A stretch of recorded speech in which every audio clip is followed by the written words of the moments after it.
Hello everyone Giles mentor ਦੇ official YouTube channel ਤੇ ਤੁਹਾਡਾ ਸਵਾਗਤ ਹੈ।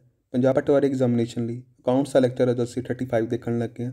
ਅੱਜ ਅਸੀਂ ਆਪਣਾ ਕੋਸਟ ਅਕਾਊਂਟਿੰਗ ਦਾ ਕੋਸਟ ਸ਼ੀਟ ਤੇ EOQ ਜਿਹੜੇ ਆਪਣੇ ਕਨਸੈਪਟ ਕੀਤੇ हैं उसकी एक प्रैक्टिस होएगी।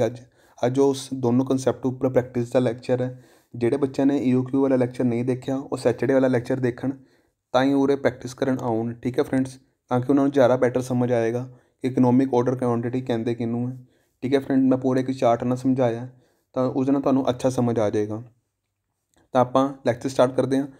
ਪੰਜਾਬ ਪਟਵਾਰੀ ਐਗਜ਼ਾਮੀਨੇਸ਼ਨ ਲਈ ਤੁਹਾਨੂੰ ਮੌਕ ਟੈਸਟ ਪ੍ਰੋਵਾਈਡ ਕੀਤੇ ਜਾ ਰਹੇ ਨੇ, ਸੈਕਸ਼ਨਲ ਟੈਸਟ ਪ੍ਰੋਵਾਈਡ ਕੀਤੇ ਜਾ ਰਹੇ ਨੇ, ਬੁੱਕਸ ਪ੍ਰੋਵਾਈਡ ਕੀਤੀਆਂ ਜਾ ਰਹੀਆਂ ਨੇ। ਜਿਹੜੇ ਬੱਚੇ ਖਰੀਦਣਾ ਚਾਹੁੰਦੇ ਹਨ ਉਹ www.gilsmentor.test.com ਤੋਂ ਜਾ ਕੇ ਖਰੀਦ ਸਕਦੇ ਹਨ ਅਤੇ ਆਪਣੀ ਤਿਆਰੀ ਨੂੰ ਹੋਰ ਪੱਕਾ ਕਰ ਸਕਦੇ ਹਨ।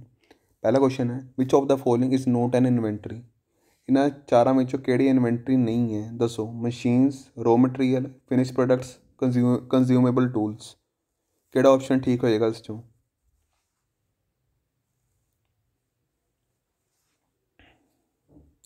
ਇਹਦਾ ਆंसर ਆਏਗਾ ਮਸ਼ੀਨਸ। ਮਸ਼ੀਨਸ ਇਨਵੈਂਟਰੀ ਦਾ ਪਾर्ट नहीं है। रॉ मटेरियल है, फिनिश प्रोडक्ट्स है, कंज्यूमेबल टूल्स है। ठीक है फ्रेंड्स, मगर मशीन जड़ी है वो इन्वेंटरी का पार्ट नहीं है। Second question, the following classes of cost are usually involve in inventory decision except. इन्हां विचों ਕਿਹੜੀ ਕਲਾਸਿਸ ਆਫ ਕੋਸਟ ਹੈ ਉਹ ਹਮੇਸ਼ਾ ਇਨਵੋਲਵ ਹੁੰਦੀ ਹੈ ਇਨਵੈਂਟਰੀ ਡਿਸੀਜ਼ਨ 'ਚ ਕਿਸੇ ਇੱਕ ਨੂੰ ਛੱਡ ਕੇ। ਮਤਲਬ ਕਿ ਇਹਨਾਂ ਚਾਰਾਂ ਵਿੱਚੋਂ ਕੋਈ ਇੱਕ ਐਸੀ ਕੋਸਟ ਹੈ ਜੋ ਇਨਵੈਂਟਰੀ ਡਿਸੀਜ਼ਨ ਵਿੱਚ ਇਨਵੋਲਵਡ ਨਹੀਂ ਹੁੰਦੀ। Cost of ordering, caring cost, cost of shortage, machining cost. ਦੱਸੋ। ਜੇ ਤੁਹਾਨੂੰ ਮੇਰਾ ਫਸਟ ਕੁਐਸਚਨ ਸਮਝ ਆਇਆ ਤੁਹਾਨੂੰ ਇਸ ਦਾ ਆਨਸਰ ਦੇਣ ਵਿੱਚ ਕੋਈ ਪ੍ਰੋਬਲਮ ਨਹੀਂ ਹੋਏਗੀ। ਇਹਦਾ ਆਨਸਰ ਆਏਗਾ ਡੀ ਆਪਸ਼ਨ, ਕਿਉਂਕਿ ਮਸ਼ੀਨਿੰਗ ਕੋਸਟ ਇਨਵੈਂਟਰੀ ਡਿਸੀਜ਼ਨ ਵਿੱਚ ਪਾਰਟ ਨਹੀਂ ਲੈਂਦੀ। ਕੋਸਟ ਆਫ ਆਰਡਰਿੰਗ ਲੈਂਦੀ ਹੈ, ਕੇਅਰਿੰਗ ਕੋਸਟ ਲੈਂਦੀ ਹੈ ਅਤੇ ਕੋਸਟ ਆਫ ਸ਼ੋਰਟੇਜ ਲੈਂਦੀ ਹੈ। ਠੀਕ ਹੈ, ਮਸ਼ੀਨਿੰਗ ਕੋਸਟ ਜਿਹੜਾ ਉਹ ਇਨਵੈਂਟਰੀ ਦਾ ਪਾਰਟ ਨਹੀਂ ਹੈ। ਨੈਕਸਟ ਕੁਐਸਚਨ ਹੈ, the cost of insurance and taxes are included in. ਜਿਹੜੀ ਇੰਸ਼ੋਰੈਂਸ ਦੀ ਕੋਸਟ ਹੈ ਅਤੇ ਟੈਕਸਿਸ ਦੀ ਕੋਸਟ ਹੈ ਉਹ ਕਿਸ 'ਚ ਇਨਕਲੂਡ ਹੁੰਦੀ ਹੈ। ਕੋਸਟ ਆਫ ਆਰਡਰਿੰਗ 'ਚ ਇਨਕਲੂਡ ਹੋਏਗੀ, ਸੈਟਅਪ ਕੋਸਟ 'ਚ ਹੋਏਗੀ, ਇਨਵੈਂਟਰਿੰਗ ਕੇਅਰਿੰਗ ਕੋਸਟ 'ਚ ਹੋਏਗੀ ਜਾਂ ਕੋਸਟ ਆਫ ਸ਼ੋਰਟੇਜ 'ਚ ਹੋਏਗੀ। ਦੱਸੋ। ਇੰਸ਼ੋਰੈਂਸ ਦੀ ਗੱਲ ਹੋ ਰਹੀ ਹੈ, ਟੈਕਸਿਸ ਦੀ ਗੱਲ ਹੋ ਰਹੀ ਹੈ ਤਾਂ ਇਹ ਕਿਸ 'ਚ ਜਾਏਗਾ। ਇਹ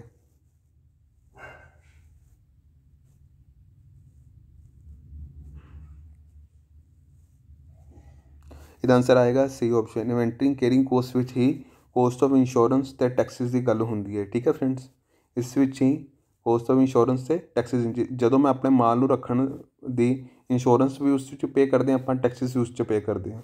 ਠੀਕ ਹੈ, ਇੱਕ ਤਰ੍ਹਾਂ ਦੀ ਆਪਣੀ ਸਟੋਰੇਜ ਕੋਸਟ ਹੈ। ਠੀਕ ਹੈ ਫਰੈਂਡਸ, ਤਾਂ ਅਗਲਾ ਕੁਐਸਚਨ ਹੈ, buffer stock is the level of stock. ਜਿਹੜਾ ਬਫਰ ਸਟਾਕ ਹੁੰਦਾ ਹੈ ਤਾਂ ਕਿਸ ਦਾ ਲੈਵਲ ਆਫ ਸਟਾਕ ਹੈ। ਮਤਲਬ is the level of stock half of the actual stock at which the ordering process should start, the minimum stock level below which the actual stock should not fall, ਜਾਂ maximum stock in inventory. ਦੱਸੋ buffer stock ਕਿਸ ਤਰ੍ਹਾਂ ਦਾ level of stock ਹੈ।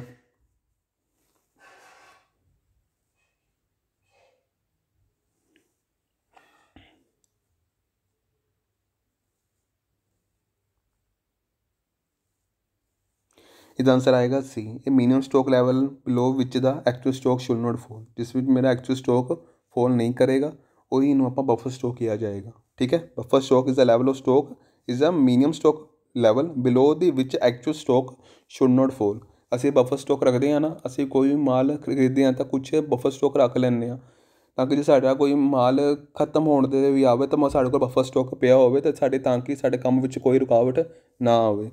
ਤਾਂ ਕੁਝ ਹੋਰ emergencies ਵੀ ਹੋ ਸਕਦੀਆਂ, ਮਗਰ ਐਕਚੁਅਲ 'ਚ ਜੇ ਆਪਾਂ ਗੱਲ ਕਰੀਏ ਤਾਂ ਜੇ ਆਪਾਂ ਕੋਈ ਕੰਮ ਕਰ ਰਹੇ ਹੁੰਦੇ ਹਾਂ ਤਾਂ ਉਸ ਵਿੱਚ ਇੱਕਦਮ ਜੇ ਸ਼ੋਰਟੇਜ ਹੋ ਜਾਵੇ, ਠੀਕ ਹੈ ਨਾ, ਸਟਾਕ ਦੀ, ਤਾਂ ਆਪਾਂ ਇੱਕ ਬਫਰ ਸਟਾਕ ਦੀ ਜ਼ਰੂਰ ਕ੍ਰੀਏਟ ਕਰਦੇ ਹਾਂ ਤਾਂ ਕਿ ਆਪਾਂ ਉਸ ਵਿੱਚੋਂ ਲੈ ਸਕੀਏ। ਠੀਕ ਹੈ, ਸਟਾਕ ਦਾ ਯੂਸੇਜ ਕਰ ਸਕੀਏ। ਨੈਕਸਟ ਕੁਐਸਚਨ ਹੈ, ਦ ਆਰਡਰ ਕੋਸਟ ਪਰ order of inventory ₹400, annual carrying cost 10 ਪਰ unit, economic order quantity is an annual demand of 2000 units. ਹੁਣ ਦੱਸੋ ਮੈਨੂੰ ਇਕਨੋਮਿਕ ਆਰਡਰ ਕੁਆਂਟਿਟੀ ਕੱਢਣੀ ਹੈ। ਠੀਕ ਹੈ, ਇਹ ਆਪਾਂ ਕਿਵੇਂ ਕੱਢਾਂਗੇ ਦੱਸੋ। ਇਹਦਾ ਪਹਿਲਾਂ ਤੁਹਾਨੂੰ ਆਪਸ਼ਨ ਦੱਸ ਦੇਣਾ, ਇਹਦਾ ਆਨਸਰ ਕੀ ਹੋ ਸਕਦੇ ਆ। 400, 440, 480, 500। ਕਿਹੜਾ ਆਪਸ਼ਨ ਠੀਕ ਹੋਏਗਾ।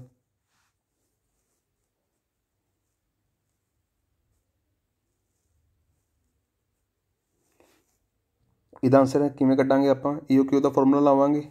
ਠੀਕ ਹੈ 2 ਮਲਟੀਪਲਾਈ ਜਿੰਨੀ ਮੇਰੀ ਟੋਟਲ ਕੋਸਟ ਹੈ 2000 यूनिट्स। ठीक है मल्टीप्लाई की करांगा मैं दसो 400 ordering coast 400 upon 10।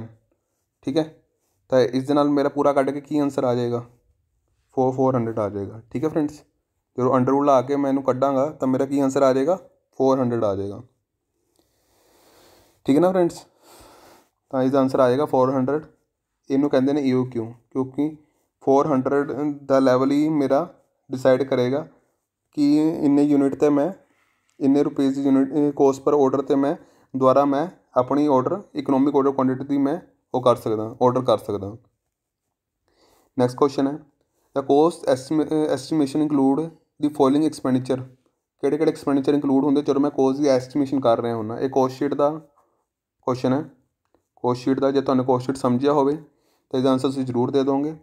Coast estimation include the following expenditure किहड़े एक्सपेंडिचर आउंदे ने pattern making tool making selling expenses या D all of the above. जो आप कोस्ट की एस्टिमेशन ला रहे होंगे कोस्ट शीट बना रहे होंगे तो किहड़े एक्सपेंडिचर आ सकते हैं इंक्लूड हो सकते हैं।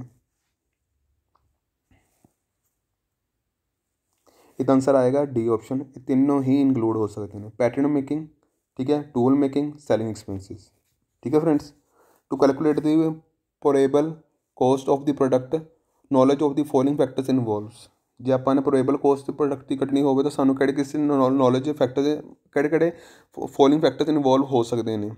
Production time required use of the previous estimate of the comparable parts effect of the change in facilities on costing rates all of the above. जो अपने प्रोबेबल कोस्ट कटनी हो तो अपन किस चीज़ की नॉलेज होएगी फैक्टर्स की दसो किहड़ा ऑप्शन ठीक होएगा। इसका आंसर आएगा D option. Production time required की भी लोड़ होंगी है। ठीक है प्रीवियस एस्टिमेट देखते हैं तो ही आप अगला कोस्ट शीट तैयार करते हैं। ठीक है सानू एक आइडिया होंगे। ठीक है तो जे कोई चेंजिस आते हैं कोस्टिंग रेट्स उसका भी आप इनवॉल्व आप एक फैक्टर लैने ही लैने हैं। ठीक है तीनों फैक्टर लगते ही लगते हैं जो आप प्रोबेबल कोस्ट कढ़नी हो। ठीक है यानी कि एस्टिमेशन कोस्ट कढ़नी हो। नैक्सट क्वेश्चन है cost accounting is the specialised branch of accounting which deal with the. एक स्पैशलाइज्ड ब्रांच है ये डील किस नाल करती है दसो मैनू classification recording allocation control of cost या classification processing location and directing या classification recording planning control of cost classification recording location and directing. दसो ये किहड़े स्टैप हो सकते हैं जो कोस्ट अकाउंटिंग स्पैशलिस्ट ब्रांच है तो किस नाल डील करती है किस तरह डील करती है ओके किस मतलब किहड़े जिवें अकाउंटिंग साइकिल होंदा इवें कोस्ट अकाउंटिंग का साइकिल होंदा वो किवें चलदा वो दसो मैनू।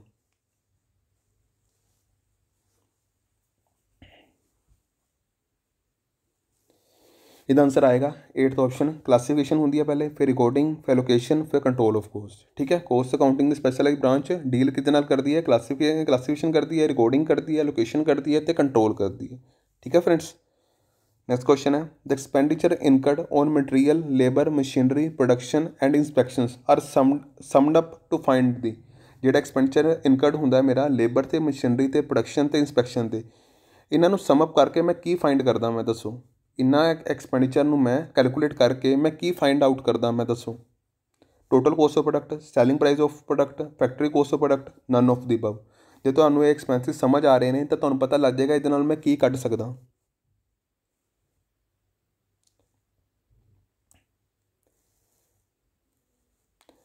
इसका आंसर आएगा फैक्ट्री कॉस्ट ऑफ प्रोडक्ट। ठीक है फ्रेंड्स इसका की आंसर आएगा फैक्ट्री कॉस्ट ऑफ प्रोडक्ट। ये factory cost of product material आउंदा लेबर आउंदा मशीनरी का एक्सपेंस आउंदा प्रोडक्शन का आउंदा इंस्पैक्शन का आउंदा ये सारा इंडायरैक्ट खर्चा है। ठीक है एक ही होएगा मेरा फैक्ट्री का खर्चा होएगा। ठीक है फ्रेंड्स नैक्सट क्वेश्चन है which of the following calculate the actual cost of product. इन्हां चों केड़ी कॉस्ट मैं मतलब कि एक्चुअल कॉस्ट ऑफ प्रोडक्ट लिए मैं कैलकुलेट करदा दसो मैनू cost estimation costing both A and B none of the above. किहड़े चीज़ां मेरे इंक्लूड होंदी है जो मैं एक्चुअल कॉस्ट कढ़नी होंदी है मतलब कि एक उसका पार्ट हो सकता है जो मैंने एक्चुअल कॉस्ट ऑफ प्रोडक्ट की कढ़नी हो तो इसका आंसर होएगा ए तो बी दोनों ही होंगे। ठीक है फ्रेंड्स इसका आंसर क्या होएगा ए तो बी। ठीक है नहीं सॉरी ए तो बी नहीं होएगा ਇਸ ਵਿੱਚ ਜੇ ਆਪਾਂ ਨੇ ਐਕਚੁਅਲ ਕੋਸਟ ਮੈਨੂੰ ਲੱਗਿਆ ਸ਼ਾਇਦ ਆਪਾਂ ਨੇ ਟੋਟਲ ਕੰਟਰੋਲ ਵੀ ਕਰਨਾ ਹੈ, ਤਾਂ ਆਪਾਂ ਨੇ ਇਕੱਲਾ ਇਹ ਕੋਸਟਿੰਗ ਕਰਨੀ ਹੋਏਗੀ। ਇਕੱਲੀ ਕੋਸਟਿੰਗ ਨਾਲ ਮੇਰੀ ਐਕਚੁਅਲ 'ਚ ਨਿਕਲ ਜਾਏਗੀ, ਠੀਕ ਹੈ। ਐਕਚੁਅਲ ਕੋਸਟ ਆਫ ਪ੍ਰੋਡਕਟ ਨਿਕਲ ਜਾਏਗੀ ਇਕੱਲੀ ਐਸਟੀਮੇਸ਼ਨ ਨਾਲ ਹੀ ਮੇਰੀ, ਠੀਕ ਹੈ ਨਾ। ਇਕੱਲੀ ਮਤਲਬ ਕੋਸਟਿੰਗ ਨਾਲ ਹੀ ਮੇਰੀ ਐਕਚੁਅਲ ਕੋਸਟ ਆਫ ਪ੍ਰੋਡਕਟ ਨਿਕਲ ਜਾਏਗੀ, ਠੀਕ ਹੈ। ਇਸ ਵਿੱਚ ਕੋਸਟ ਐਸਟੀਮੇਸ਼ਨ ਦਾ ਕੋਈ ਲੈਣਾ ਨਹੀਂ ਜੇ ਮੈਂ ਐਕਚੁਅਲ ਕੋਸਟ ਆਫ ਪ੍ਰੋਡਕਟ ਦੀ ਗੱਲ ਕਰਾਂ, ਜੇ ਮੈंने ਐਕਚੁਅਲ ਕੋਸਟ ਕਰਨੀ ਹੋਵੇ, ਠੀਕ ਹੈ ਫਰੈਂड्स। ਕੋਸਟਿੰਗ ਕੀ ਕਰਦਾ ਆਪਣਾ, ਐਕਚੁਅਲ ਕੋਸਟ ਹੀ ਕੱਢਦਾ ਨਾ।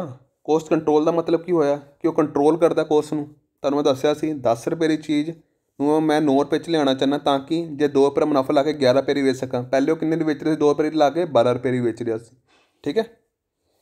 ਤਾਂ ਮਾफ़ ਕਰਿਓ, ਮੈਂ ਕੁਐਸਚਨ 'ਚ ਮੈਂ ਦੂਜਾ ਸਮਝ ਪਿਆ, ਮਗਰ ਇਹ ਐਕਚੁਅਲ ਕੋਸਟ ਆਫ ਪ੍ਰੋਡਕਟ ਦੀ ਗੱਲ ਕਰ ਰਿਹਾ। ਜੇ ਐਕਚੁਅਲ ਕੋਸਟ ਆਫ ਪ੍ਰੋਡਕਟ ਦੀ ਗੱਲ ਕਰ ਰਿਹਾ ਤਾਂ ਇਕੱਲਾ ਕੋਸਟਿੰਗ ਨਾਲ ਹੀ ਉਹ ਐਕਚੁਅਲ ਕੋਸਟ ਆਫ ਪ੍ਰੋਡਕਟ ਦੀ ਵੈਲਿਊ ਕੱਢ ਲਏਗਾ।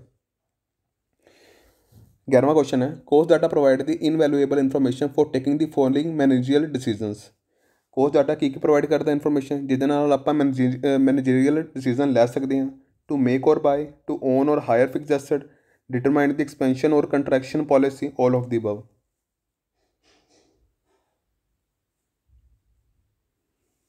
जिहदे नाल मैं मैनेजरियल डिसीजन लै सकदा, किहड़ी इन्फॉर्मेशन दस दो सानूं।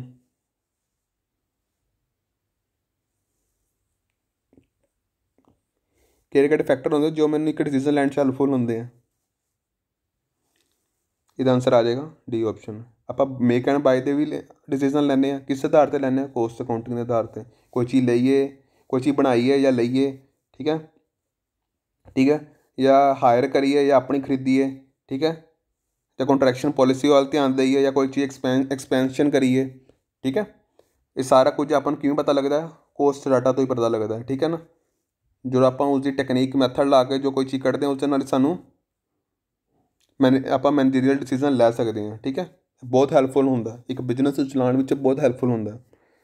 ਨੈਕਸਟ ਕੁਐਸਚਨ ਹੈ, the method of unit costing is adopted by. Method of unit costing ਕੌਣ ਅਡੋਪਟ ਕਰ ਸਕਦਾ ਹੈ, ਦੱਸੋ। ਹਾਲੇ ਮੈਂ ਤੁਹਾਨੂੰ ਯੂਨਿਟ ਕੋਸਟਿੰਗ ਕਰਾਇਆ ਨਹੀਂ, ਮੈਂ ਤੁਹਾਨੂੰ ਥੋੜ੍ਹਾ ਬਹੁਤਾ ਲਿੰਕ ਪਤਾ ਹੋਣਾ ਚਾਹੀਦਾ, ਠੀਕ ਹੈ ਫਰੈਂड्स। ਤਾਂ ਟਰਾਂਸਪੋਰਟੇਸ਼ਨ ਸਰਵਿਸ ਲਈ ਯੂਜ਼ ਹੁੰਦਾ, ਸਟੀਲ ਇੰਡਸਟਰੀਜ਼ ਲਈ ਯੂਜ਼ ਹੁੰਦਾ, ਮਾਈਨਸ ਲਈ ਯੂਜ਼ ਹੁੰਦਾ, ਬਾਈਸਾਈਕਲ ਇੰਡਸਟਰੀ ਲਈ ਯੂਜ਼ ਹੁੰਦਾ। ਕਿਹੜਾ ਆਪਸ਼ਨ ਠੀਕ ਹੋਏਗਾ ਇਸ 'ਚੋਂ। ਇਹਦਾ ਆਨਸਰ ਆਏਗਾ ਮਾਈਨਸ, ਠੀਕ ਹੈ। ਮਾਈਨਸ ਲਈ ਹੀ ਆਪਾਂ ਇੱਕ ਤਰ੍ਹਾਂ ਦੀ ਯੂਨਿਟ ਦੀ ਕੋਸਟਿੰਗ ਕੱਢਦੇ ਹਾਂ, ਠੀਕ ਹੈ ਨਾ। ਮਾਈਨਸ ਲਈ ਆਪਾਂ ਇੱਕ ਯੂਨਿਟ ਕੋਸਟਿੰਗ ਨੂੰ ਮੈਥਡ ਨੂੰ ਅਡੋਪਟ ਕਰਦੇ ਹਾਂ। ਇਹ ਤੁਹਾਨੂੰ ਮੈਂ ਆਉਣ ਵਾਲੇ ਲੈਕਚਰ ਜ਼ਰੂਰ ਸਮਝਾਵਾਂਗਾ, ਠੀਕ ਹੈ ਨਾ ਫਰੈਂड्स। ਉਰੇ ਜੇ ਤੁਹਾਨੂੰ ਸਮਝਾਉਣ ਬੈਠਾ ਤਾਂ ਟਾਈਮ ਜ਼ਿਆਦਾ ਲੱਗ ਜਾਏਗਾ। ਮੈਂ ਤੁਹਾਨੂੰ ਮੈਂ ਜਿਹੜਾ ਆਉਣ ਵਾਲਾ ਲੈਕਚਰ ਆਏਗਾ ਉਸ 'ਚ ਮੈਂ ਯੂਨਿਟ ਕੋਸਟਿੰਗ, ਠੀਕ ਹੈ ਨਾ, ਜੋਬ ਕੋਸਟਿੰਗ ਤੁਹਾਨੂੰ ਮੈਂ ਜ਼ਰੂਰ ਸਮਝਾਵਾਂਗਾ। Next the following is the cost of the direct material. ਇਹ 'ਚੋਂ ਕਿਹੜੀ ਚੀਜ਼ਾਂ ਡਾਇਰੈਕਟ ਮਟੀਰੀਅਲ ਦੀ ਕੋਸਟ ਹੈ, ਮਤਲਬ ਕਿ ਡਾਇਰੈਕਟ ਮਟੀਰੀਅਲ ਲੱਗਦਾ, ਉਸ ਵਿੱਚ ਡਾਇਰੈਕਟ ਮਟੀਰੀਅਲ ਵਿੱਚ ਐਡ ਹੁੰਦਾ, ਉਹਦੀ ਕੋਸਟ ਵਿੱਚ ਐਡ ਹੁੰਦਾ, ਦੱਸੋ। ਫਰੇਟ ਚਾਰਜਿਸ, ਗਰੀਸ, ਕੂਲੈਂਟ ਅਤੇ ਕੋਟਨ ਵੇਸਟ। ਇਹ 'ਚੋਂ ਕਿਹੜੀ ਕੋਸਟ ਹੋਏਗੀ ਜੋ ਮੇਰੀ ਇੱਕ ਡਾਇਰੈਕਟ ਮਟੀਰੀਅਲ ਵਿੱਚ ਐਡ ਹੋਏਗੀ। ਇਹਦਾ ਆਨਸਰ ਆਏਗਾ ਫਰੇਟ ਚਾਰਜਿਸ। ਜਿਹੜੇ ਫਰੇਟ ਚਾਰਜਿਸ ਹੁੰਦੇ ਹਮੇਸ਼ਾ ਕੋਸਟ ਆਫ ਡਾਇਰੈਕਟ ਮਟੀਰੀਅਲ ਵਿੱਚ ਹਮੇਸ਼ਾ ਐਡ ਹੁੰਦੇ। ਕਿਸੇ ਮਾਲ ਨੂੰ ਲਿਆਉਣ ਵਿੱਚ ਜਿਹੜੇ ਚਾਰਜਿਸ ਲੱਗਦੇ ਉਹ ਹਮੇਸ਼ਾ ਐਡ ਹੁੰਦੇ। ਗਰੀਸ ਜਿਹੜਾ, ਕੂਲੈਂਟ ਜਿਹੜਾ, ਕੋਟਨ ਵੇਸਟ ਜਿਹੜਾ, ਇਹ ਮੇਰੇ ਇਨਡਾਇਰੈਕਟ ਖਰਚੇ ਹੋ ਗਏ, ਇਹ ਮੇਰਾ ਡਾਇਰੈਕਟ ਹੋ ਗਿਆ, ਠੀਕ ਹੈ।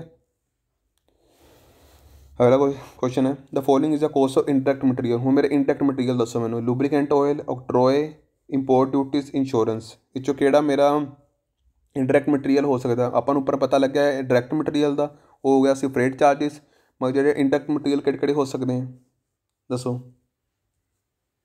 ਇਹ ਹੋ ਸਕਦਾ ਲੂਬਰੀਕੈਂਟ ਆਇਲ, ਠੀਕ ਹੈ। ਉਹ ਹੋਏਗਾ ਇਹ ਫੈਕਟਰੀ ਦਾ ਖਰਚਾ, ਠੀਕ ਹੈ ਨਾ, ਫੈਕਟਰੀ ਵਿੱਚ ਲੱਗੇਗਾ, ਉਹ ਹੋਏਗਾ ਇਨਡਾਇਰੈਕਟ। ਅਤੇ ਓਕਟਰੋਏ, ਇੰਪੋਰਟ ਡਿਊਟੀ ਅਤੇ ਇੰਸ਼ੋਰੈਂਸ, ਇਹ ਦੋਨੋਂ, ਇਹ ਤੁਹਾਨੂੰ ਜੇ ਤੁਹਾਨੂੰ ਇਹ ਸਮਝ ਆ ਗਿਆ ਕਿ ਲੂਬਰੀਕੈਂਟ ਇਨਡਾਇਰੈਕਟ ਮਟੀਰੀਅਲ ਦਾ ਖਰਚਾ ਕੋਸਟ 'ਚ ਪੈਂਦਾ, ਤਾਂ ਜੇ ਓਕਟਰੋਏ ਅਤੇ ਇੰਪੋਰਟ ਡਿਊਟੀ ਅਤੇ ਇੰਸ਼ੋਰੈਂਸ ਜਿਹੜਾ ਡਾਇਰੈਕਟ ਮਟੀਰੀਅਲ 'ਚ ਪੈਂਦਾ, ਕੋਸਟ ਆਫ ਡਾਇਰੈਕਟ ਮਟੀਰੀਅਲ ਵਿੱਚ ਐਡ ਹੋਏਗਾ, ਠੀਕ ਹੈ।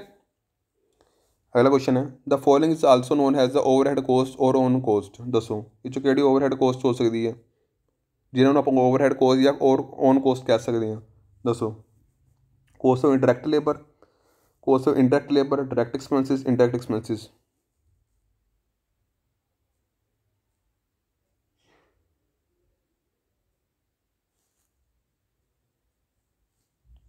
ਇਹਦਾ ਆਨਸਰ ਤੁਸੀਂ ਮੈਨੂੰ ਕਮੈਂਟ ਸੈਕਸ਼ਨ ਵਿੱਚ ਜ਼ਰੂਰ ਦੇਣਾ, ਠੀਕ ਹੈ ਫਰੈਂड्स। ਤੁਹਾਡੇ ਤੋਂ ਮੈਂ ਇੱਕੋ ਹੀ ਕੁਐਸਚਨ ਪੁੱਛਿਆ, ਇਹਦਾ ਆਨਸਰ ਤੁਸੀਂ ਮੈਨੂੰ ਕੁਐਸਚਨ ਆਨਸਰ ਜ਼ਰੂਰ ਦੇਣਾ। ਹੁਣ ਆਪਾਂ ਕੁਝ ਜਿਹੜੇ ਪ੍ਰੀਵੀਅਸ ਈਅਰ ਵਿੱਚ ਕੁਝ ਕੁਐਸਚਨ ਆਏ ਹੋਏ ਸੀ, ਠੀਕ ਹੈ ਨਾ, ਮੈਂ ਇੱਕ ਅੱਜ ਨਾਲ ਇੱਕ ਪ੍ਰੀਵੀਅਸ ਈਅਰ ਕੁਐਸਚਨ ਡਿਸਕਸ ਕਰਾਂਗਾ, ਠੀਕ ਹੈ ਨਾ, ਕਿਉਂਕਿ ਸਾਨੂੰ ਪਤਾ ਲੱਗਣਾ ਚਾਹੀਦਾ ਕਿ ਸਾਡੇ ਪੇਪਰ 'ਚ ਕਿਵੇਂ ਦੇ ਕੁਐਸਚਨ ਆ ਰਹੇ ਨੇ।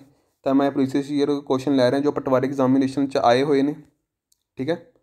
ਪ੍ਰੀਵੀਅਸ ਈਅਰ ਕੁਐਸਚਨ ਬਹੁਤ ਜ਼ਰੂਰੀ ਨੇ ਤਾਂ ਕਿ ਤੁਹਾਨੂੰ ਇੱਕ ਵਾਰੀ ਆਈਡੀਆ ਹੋ ਜਾਂਦਾ ਹੈ ਅਤੇ ਤੁਹਾਡੀ ਪ੍ਰੈਕਟਿਸ ਵੀ ਹੋ ਜਾਂਦੀ ਹੈ, ਠੀਕ ਹੈ ਫਰੈਂਡਸ। ਤਾਂ ਆਪਾਂ ਪਹਿਲਾ ਕੁਐਸਚਨ ਦੇਖਦੇ ਹਾਂ। ਉਰੇ ਕਹਿਣਾ ਚਾਹ ਰਿਹਾ ਗ੍ਰੋਸ ਵਰਕਿੰਗ ਕੈਪੀਟਲ ਮੀਨਸ ਦੀ ਸੇਮ ਥਿੰਗ ਐਸ, ਮਤਲਬ ਗ੍ਰੋਸ ਵਰਕਿੰਗ ਕੈਪੀਟਲ ਹੋਰ ਕਿਸ ਤਰ੍ਹਾਂ ਜਾਣਿਆ ਜਾ ਸਕਦਾ ਆਪਾਂ, total assets, fix assets, current assets minus current liabilities. ਦੱਸੋ ਮੈਨੂੰ ਗ੍ਰੋਸ ਵਰਕਿੰਗ ਕੈਪੀਟਲ ਨੂੰ ਆਪਾਂ ਕਿਸ ਤਰ੍ਹਾਂ ਨੂੰ ਹੋਰ ਕਿਸ ਤਰ੍ਹਾਂ ਕਹਿ ਸਕਦੇ ਹਾਂ ਆਪਾਂ ਕਿ ਗ੍ਰੋਸ ਵਰਕਿੰਗ ਕੈਪੀਟਲ ਹੋਰ ਕਿਹਨੂੰ ਕਿਸ ਤਰ੍ਹਾਂ ਆਪਾਂ ਕਹਿ ਸਕਦੇ ਹਾਂ ਕਿ ਜੇ ਆਪਾਂ ਇਹਨਾਂ ਚਾਰਾਂ ਵਿੱਚੋਂ ਇੱਕ ਚੀਜ਼ ਇੱਕ ਐਸੀ ਹੈ ਉਸ ਨੂੰ ਵੀ ਆਪਾਂ ਗ੍ਰੋਸ ਵਰਕਿੰਗ ਕੈਪੀਟਲ ਹੀ ਕਹਾਂਗੇ, ਇੱਕ ਸੇਮ ਥਿੰਗ ਐਜ਼ ਦਾ।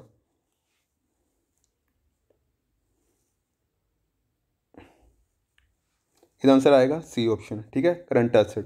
ਗ੍ਰੋਸ ਵਰਕਿੰਗ ਕੈਪੀਟਲ ਕੀ ਹੁੰਦੀ ਹੈ ਵਿਦ ਇਨ 1 ਈਅਰ ਵਿੱਚ ਜਾਂ ਤਾਂ ਕੈਸ਼ 'ਚ ਕਨਵਰਟ ਹੋ ਜਾਏ, ਠੀਕ ਹੈ ਨਾ, ਵਿਦ ਇਨ 1 ਈਅਰ ਵਿੱਚ, ਠੀਕ ਹੈ। ਇੱਕ ਕਰੰਟ ਐਸੈਟ ਹੁੰਦੇ ਜੋ ਵਿਦ ਇਨ 1 ਈਅਰ ਵਿੱਚ ਹੀ ਕੈਸ਼ ਵਿੱਚ ਕਨਵਰਟ ਹੋ ਜਾਂਦੇ ਨੇ, ਉਹਨੂੰ ਕੀ ਕਹਿੰਦੇ ਨੇ ਮੇਰੀ ਗ੍ਰੋਸ ਵਰਕਿੰਗ ਕੈਪੀਟਲ, ਠੀਕ ਹੈ। ਬਿੱਲ ਰਿਸੀਵੇਬਲ, ਠੀਕ ਹੈ, ठीक है, कैश हो गया, बैंक हो गया, ठीक है, डेटर्स हो गए, ठीक है, gross working capital which include हो जाते हैं। Return of goods purchase is recorded in, जेडे रिटर्न हो जान गुड्स, रिटर्न आ जान जेडे मैं रिटर्न ऑफ गुड्स परचेज, जेडे मैं गुड्स परचेज करते हैं मतलब कि मैं रिटर्न कर दूँ तो किस च रिकॉर्ड कराँगा मैं, दसो किस च रिकॉर्ड कराँगा मैं।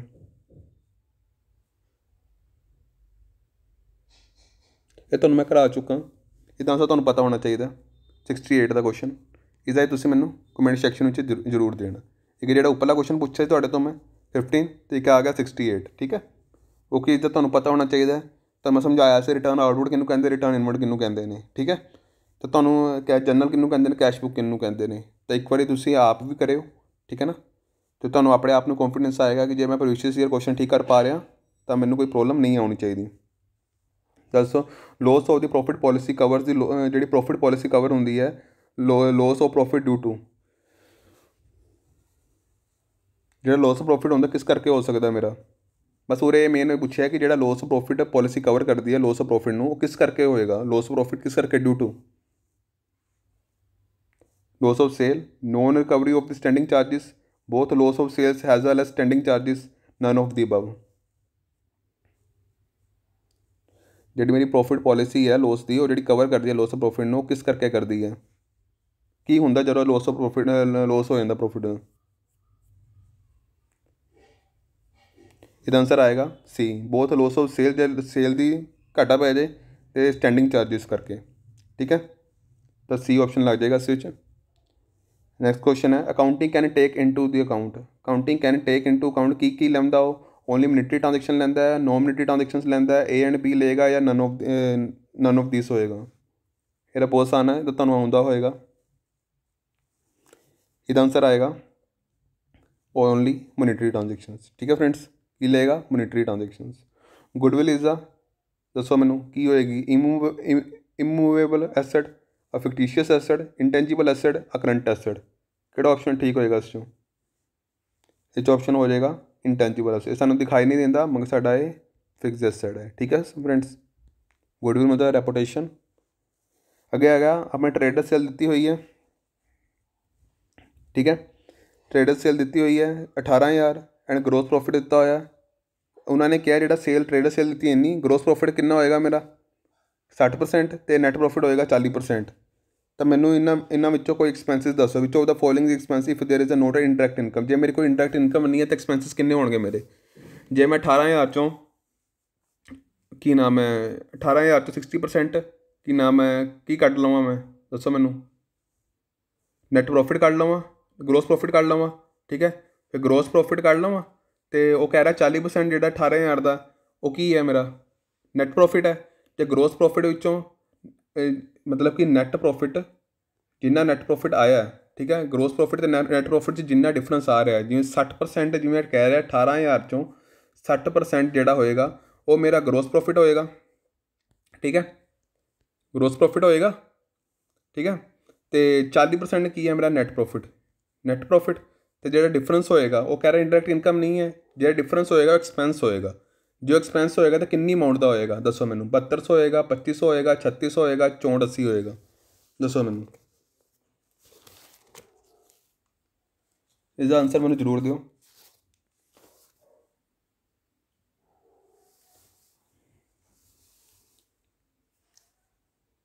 इसका आंसर आएगा 3600। ठीक है फ्रेंड्स, जे आप इंडायरैक्ट इनकम नहीं है तो जे खर्चे ਨੂੰ ਆਪਾਂ डिफरेंस ਕੱਢੀਏ, ਜੇ ਆਪਾਂ ग्रोस प्रॉफिट ਕੱਢੀਏ, ਫਿਰ ਆਪਾਂ ਨੈਟ प्रॉफिट ਦੀ 40% ਕੱਢੀਏ।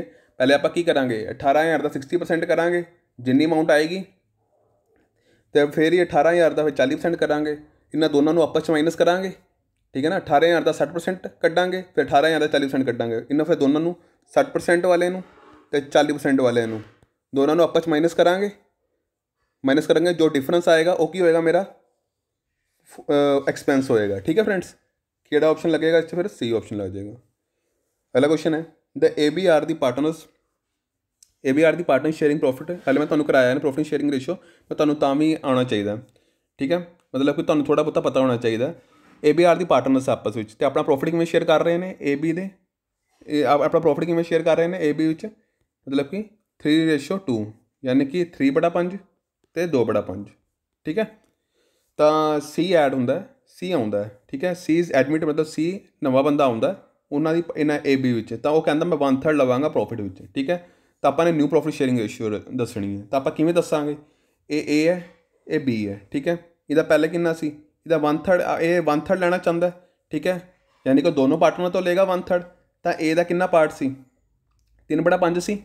ठीक है ना, 3/5 सी, तो की होएगा इहदा, दसो मैनू।